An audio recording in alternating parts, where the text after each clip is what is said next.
నా పేరు కోటేశ్వరరావు. ఆంజనేయ ఆయుర్వేద అనే వనమూలికల వ్యాపారంలో గత 3 తరాలుగా ఈ వ్యాపారంలో ఉన్నాను. చాలామంది ఇప్పుడు చలికాలం ఎండాకాలం అని లేకుండా కూడా అరికాళ్ళు పగులుతో చాలామంది బాధపడుతున్నారు.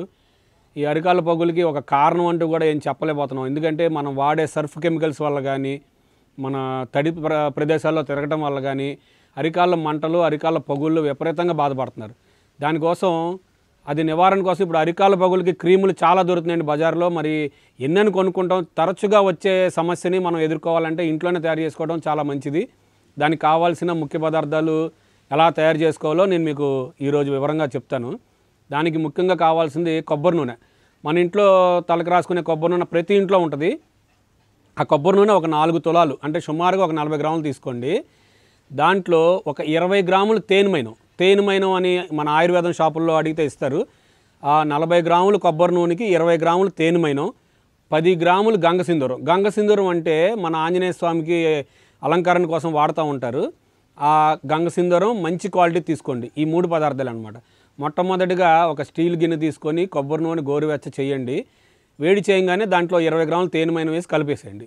ఆ 2 లిక్విడ్గా తయారైపోతాయి. ఆ తర్వాత కొద్దిగా గంగసింధూరం వేస్తూ కలుపుతూ మిక్స్ చేస్తూ అలాగా గోరువెచ్చగా ఉన్నప్పుడే పొయ్యి మీద ఉన్నప్పుడే అలా కలుపుతూ ఉండండి. కలుపుతూ ఉండగా ఒక 5 నిమిషాల తర్వాత పొయ్యి కట్టేసి అవి వేడిగా ఉన్నప్పుడే ఒక గాజు సీసాలో పోసుకొని నిల్వ ఉంచుకోండి. అది ఒక క్రీమ్ లాంటి పదార్థంలో తయారైపోద్ది అనమాట. ఎప్పుడైతే ఆ క్రీమ్ లాంటి పదార్థంలో తయారైపోద్దో చల్లారిన తర్వాత మనం ఎప్పుడైతే ఉదయం స్నానం, సాయంకాలం స్నానం ఎప్పుడైతే స్నానం చేస్తామో అరికాళ్ళకి తడి లేకుండా, అంటే తడి అనేది లేకుండా శుభ్రంగా పొడిగుడ్డతో తుడుచుకొని ఈ క్రీమ్ని రాసుకోండి. దీనివల్ల అరికాళ్ళ మంటలు, ఇప్పుడు చాలామంది మధుమేహ వ్యాధి ఉన్న వాళ్ళు ఏంటంటే అరికాళ్ళు మంటలతో బాధపడుతూ ఉంటారు అనమాట. వాళ్ళు కూడా రాసుకోవచ్చు. అరికాళ్ళ పగుళ్ళకి రాసుకోవచ్చు. ఎటువంటి చిన్న పుళ్ళు గాయాలైనా కూడా ఈ క్రీమ్ని మనం రాసుకోవచ్చు. కాలిన పుళ్ళు గాయాలైనా కూడా అక్కడ క్రీమ్ని వాడుకోవచ్చు అనమాట. ఆ ప్రదేశంలో మనం వాడుకోవచ్చు. చాలా మంచి ఉపయోగంగా ఉంటుంది. చాలామంది మా దుకాణానికి వచ్చిన వాళ్ళకి మేము ఇది ఇస్తూ ఉంటాము. తీసుకెళ్ళిన వాళ్ళు మళ్ళీ చాలా మంచి రిజల్ట్ ఉందని చెప్తూ ఉంటారు. అందుకని ప్రతి వాళ్ళు ఈ క్రీమ్ తయారు చేసుకొని తడి లేకుండా రాసుకోవడం అనేది ముఖ్య గమనిక అనమాట. తడి లేకుండా పొద్దున రాత్రి రాసుకొని మనం రాత్రి పడుకునేటప్పుడు కూడా అరికాళ్ళకి తడి లేకుండా పొడిగుడ్డతో తుడుచుకొని ఈ క్రీమ్ని పలచగా అప్లై చేసుకోండి.